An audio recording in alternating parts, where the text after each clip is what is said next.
ఏంది కేసీఆర్ గారు కట్టిన డబుల్ బెడ్రూమ్ ఇళ్లలో నెట్టేసారు వాళ్ళని ఖతం. అది కూడా అసైన్మెంట్ ఉత్తరే కాగితం ఇచ్చారు. అది సెలబుల్ రైట్ కాదు, హక్కు లేదు, దాని భూమి లేదు, అదేంటి అపార్ట్మెంట్. అది పేదల కోసం కట్టిన అపార్ట్మెంట్ లాగా కట్టింది. రేపు వాళ్ళకి ఏముంటుంది, వాళ్ళకి రైట్ ఏముంటుంది దాని మీద? అంటే నువ్వు మొత్తంగా మోసం చేసినావు. భూసేకరణ చట్టంలో ఏ ఒక్కటి కూడా చేయలేను. బేసికల్లీ పాత ఇంటికి డబ్బులు ఇవ్వలేదు, ఉపాధికి కోల్పోయే వారికి డబ్బులు ఇవ్వలేదు, వాళ్ళకు house site with built house ఇవ్వాలి, అది ఇవ్వలేదు, పెళ్లిగాని పిల్లలకు సాయం చేయలేదు. అంటే ప్రజల్ని మోసం చేసిండు రేవంత్ రెడ్డి, పార్లమెంట్ను కూడా మోసం చేసిండు రేవంత్ రెడ్డి. బికాస్ ఆయనే మున్సిపల్ మినిస్టర్, ఆయన సంతకంతోనే ఢిల్లీకి పోతుంది ఫైల్. పార్లమెంట్లో ఏదైనా సమాధానం చెప్పాలంటే రాష్ట్రంలో సంబంధిత శాఖ మంత్రి యొక్క అప్రూవల్తోనే ఆ సమాధానం పార్లమెంటుకు వెళ్తుంది. ఇవాళ మున్సిపల్ మంత్రి ఆయన్నే, ముఖ్యమంత్రి ఆయనే ఇలా ఈ రాష్ట్ర ప్రజల్ని మోసం చేసిండు, కేంద్ర ప్రభుత్వాన్ని మోసం చేసిండు, పార్లమెంటును కూడా రేవంత్ రెడ్డి గారు మోసం చేసిండు. ఇప్పుడు ఆల్రెడీ కొన్ని ఇండ్లు కూలగొట్టింది కదా బై సాబ్, మీరు ఫోటోలు కూడా ఉన్నాయి ఇక్కడ. ఈ పేదల ఇండ్లు కూల్చేసిండ్రు. ఇప్పుడు ఈ ఇండ్లకు మరి ఇప్పుడు డబ్బులు ఇవ్వాలంటే కూడా ఆ ఇల్లుని ఎట్లా ఎస్టిమేట్ చేస్తావు? How do estimate these houses? How will you compensate these poor people? వీళ్ళకి ఎవరు బాధ్యత? ఇప్పుడు మూసీలో కూడా చూసిండ్రు బై సాబ్. ఇప్పుడు సన్నాయి నొక్కులు నొక్కుతున్నారు మళ్ళీ ఏమని, లేలే అనుమతులు ఇప్పుడు ఇండ్లు కూల్చాం, ఇక కొత్తవి మాత్రమే కఠనీయం అంటుండ్రు. మరి కూల్చిన సంగతి ఏంది చెప్పాలి కదా హైడ్రా కమిషనర్, చెప్పాలి కదా ముఖ్యమంత్రి. కూల్చిన మూసీ ఇండ్ల సంగతి ఏంది, సారీ హైడ్రా ఇండ్ల సంగతి ఏంది? నాకు ఇంటికి అన్ని అనుమతులు ఉన్నాయి అని కుయ్యో మొర్రో అని మొత్తుకున్నా, కాళ్ళ మీద పడి వేడుకున్నా, రోడ్డు మీద పడి గిలగిల కొట్టుకున్నా కనికరం లేకుండా పేదల ఇండ్లు కూల్చిండ్రు కదా హైడ్రా పేరిట. ఇప్పుడేమంటున్నారు, లేదు లేదు కట్టిన ఇండ్లు కూల్చం, ఇండ్లల్లో ఉన్నోళ్ళని కూల్చమంటివి. ఆ చిన్న పాప నా పుస్తకాలు తెచ్చుకుంటా, మా నాన్న కొనిచ్చిన వాటర్ బాటిల్ తెచ్చుకుంటా అంటే కూడా ఆ పసిపిల్ల మీద కూడా కనికరం లేకుండా ఇండ్లు కూలగొట్టారే. ఆ పాపానికి బాధ్యుడు ఎవడు? ఆ చేసిన అన్యాయానికి ఎవరికి శిక్ష వేయాలో నిర్ణయించండి. ఇప్పుడేమంటున్నారు, లేలే మేము ఇక కొత్తవి కూల్చము అంటున్నారు, ఏదో డేట్ పెడతాము అంటున్నారు. మరి కూల్చిన వాటి సంగతి ఏంటి? వాళ్ళు కట్టిండ్రు, డబ్బులు కట్టిండ్రు, పే దెమ్ ద కంపెన్సేషన్ ఇచ్చినా వాళ్ళు పడ్డ క్షోభ, వాళ్ళు పడ్డ బాధ, వాళ్ళు అనుభవించిన నరకమైతే పోదు కదా. తక్కువ బాధన? వర్షం పడుతుంటే నడి రోడ్డు మీద పడేసిండ్రు, పిల్లల పుస్తకాలతో సహా బట్టలతో సహా కట్టు బట్టలతో ఇళ్ళకి వెళ్ళి బయటకు వెళ్ళగొట్టి గోసపుచ్చుకున్నారు కదా. ఇప్పుడు మళ్ళీ డేటు మారిస్తే నీ నిర్ణయం మారచ్చు, కోర్టు మొట్టికాయలు వేస్తే మార్చుకున్నావు. కానీ ఆ పడ్డ క్షోభకు ఎవరు బాధ్యత వహించాలి? ఆ పడ్డ బాధకు ఎవరు బాధ్యత వహించాలి? ఆ కూలిన ఇల్లుకు ఇలా కంపెన్సేషన్ ఇచ్చి వాళ్ళని కాపాడుకోవాలన్నా వద్దా? అదేవిధంగా ఇలా మూసీలో కూడా ఇల్లు కూలగొట్టివి, నీవు చట్టం చూసుకోపోతివి, పద్ధతి పాటించకపోతివి, పార్లమెంట్ నువ్వు తప్పుదోవ పట్టిస్తేవి. ఈ కూలిన ఇళ్లకు రేపు నష్టపరిహారం ఎట్లా చెల్లిస్తావు? రేపు డెఫినెట్గా ఇవ్వాల్సిందే. బీఆర్ఎస్ పార్టీ ఊరుకోదు. ఈ బాధ ఎట్లా తీరాలి? ఎందుకు ఈ తొందరపాటి దుందుడుకుడు చర్యలు? ఆగమాగం చేసి ఇవాళ రాష్ట్రం పరుగు తీస్తున్నావు, పేదల ఉసురు పోసుకుంటున్నావు.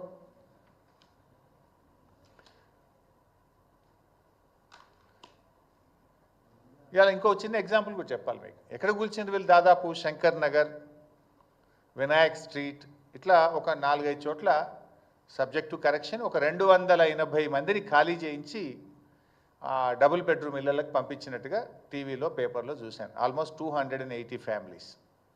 ఒక చిన్న ఎగ్జాంపుల్ చెప్తే ఎట్లా నష్టపోయారు.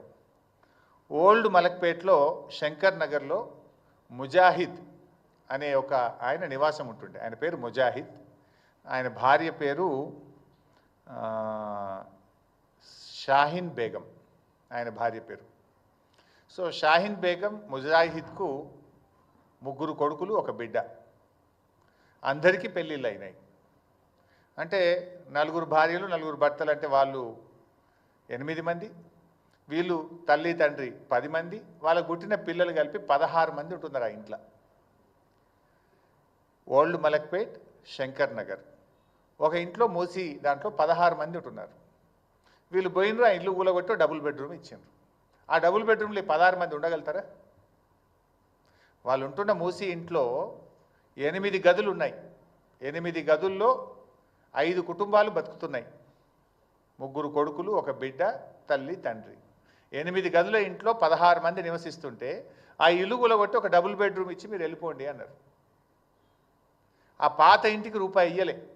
కానీ 2013 భూసేకరణ చట్టం ఏం చెప్తుందంటే పెండ్లైన వాళ్ళు ఇంట్లో ఎందరుంటే అన్ని డబుల్ బెడ్రూమ్లు ఇవ్వాలి. అంటే వీళ్ళకి ఎన్ని వస్తాయి? 5 డబుల్ బెడ్రూమ్ ఇల్లు రావాలి ఆ ఇంటికి. రావాలా? నువ్వేం చేసినావు? కేసీఆర్ కట్టించిన ఒక ఇల్లు ఇచ్చి వాళ్ళని బలవంతంగా నెట్టేసి నేనేదో గొప్ప పని చేసిన మానవత దృక్పథంతో చేసిన అంటున్నావు. మానవత దృక్పథం కాదు, ఇట్ ఈస్ దేర్ రైట్. భారత రాజ్యాంగం, భారత పార్లమెంటు వాళ్ళకి ఇచ్చిన హక్కు అది. కానీ నువ్వు నేనేదో గొప్పగా చేసిన మానవతా దృక్పథం, నువ్వు గొప్పగా చేయలే.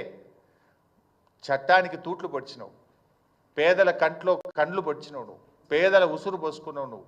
అదే ముజాహిద్ కుటుంబానికి ఏం రావాలి? 5 డబుల్ బెడ్రూమ్ ఇల్లు రావాలి చట్ట ప్రకారంగా.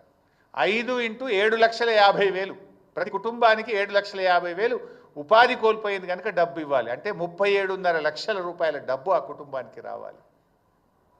నువ్వేమి ఇయ్యలే. ఓ కేసీఆర్ గారు పేదలకు కట్టించిన ఇల్లు ఇచ్చి ముజాహిద్ కుటుంబాన్ని అలా రోడ్డు మీద పడేసినావు నువ్వు. ఇట్లాంటి ఎన్నో బాధలు ఉన్నాయి, ఇట్లాంటి ఎన్నో కష్టాలు ఉన్నాయి ప్రజలకు. ఇప్పుడు ఆ కుటుంబం విడిపోయింది. क्या हो गया? एक घर में तो 5 फैमिली नहीं रह सकते. अब किराए पे ले लेके एक जगह एक आदमी गए, दूसरा एक जगह गए, पूरे लोग एक साथ थे. अब रेवंत रेड्डी की वजह से वो फैमिली टूट गया. एक आदमी एक जगह चले गए. बहुत परेशानी में है वो लोग. ఈ విషయాల మీద ఇంకా కూడా ఇప్పుడు రేవంత్ రెడ్డి మొన్న ఎక్కడో వరంగల్లో మాట్లాడుతూ సోనియా గాంధీ గారి కాళ్ళు కడిగి నెత్తిలో నీళ్లు పోసుకోవాలని చాలా గొప్ప డైలాగ్ అయితే కొట్టిండు. నేను అడుగుతున్నా రేవంత్ రెడ్డి గారు, నిజంగా నీకు సోనియా గాంధీ గారి మీద ప్రేమ ఉంటే నువ్వు కాళ్ళు కడిగి నెత్తిలో పోసుకోవా నీ ఇష్టం. వెనకడ బలి దేవత అన్నావు, ఇప్పుడు దేవత అన్నావు, రేపు ఏమంటావో నువ్వు నీ నోటికి హద్దు లేదు పద్దు లేదు. బట్ అట్లీస్ట్ నిన్నగాక మొన్న మాట్లాడినావు. ఆవిడ మీద ప్రేమ ఉంటే సోనియా గాంధీ గారు తెచ్చిన 2013 భూసేకరణ చట్టాన్ని అమలు చేయి.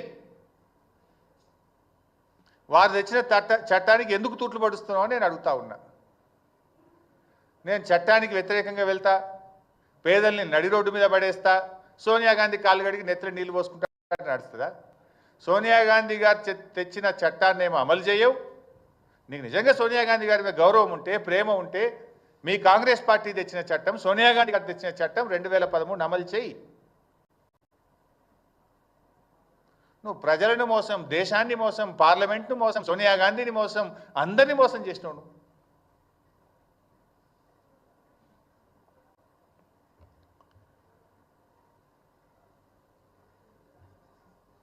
ఈ ప్రభుత్వాన్ని, రేవంత్ రెడ్డి గారిని నేను సూటిగా అడుగుతా ఉన్నా. దీని మీద నేను బహిరంగ చర్చకు సిద్ధం. ముఖ్యమంత్రి గారు ఎక్కడికి రమ్మంటారో చెప్పండి. రేపు డెఫినెట్గా వీఆర్ రెడీ టు స్పీక్. నువ్వే చెప్తున్నావు మేము గొప్పగా చేసినామని. ఎక్కడ గొప్పగా చేసినా? ఇప్పుడు నేను ఈ పాయింట్స్ అన్ని రేజ్ చేసిన. Please answer my questions. ఏమి నా వ్యక్తిగతం కాదు. ఇప్పుడు ఎట్లయిపోయిందంటే కాంగ్రెస్ పార్టీ ప్రతిపక్షంగా మేము ఏదైనా ప్రతిపక్షాన్ని మాట్లాడితే మా మీద బురద జల్లుడు, మా మీద ఏదో ఒక పాత తీసి బుల్డోజర్ ఎక్కిస్తారా, చంపేస్తా, తొక్కుతా, ఇవి కాదు కదా. తొక్కుతా, సంపుతా, బుల్డోజర్ ఎక్కిస్తా, లేకపోతే మా మీద ఏదో బుర్ర జల్లుడు, మీ లీడర్లను పెట్టించి మమ్మల్ని తిట్టించుడు. This is not the solution. If you are fair,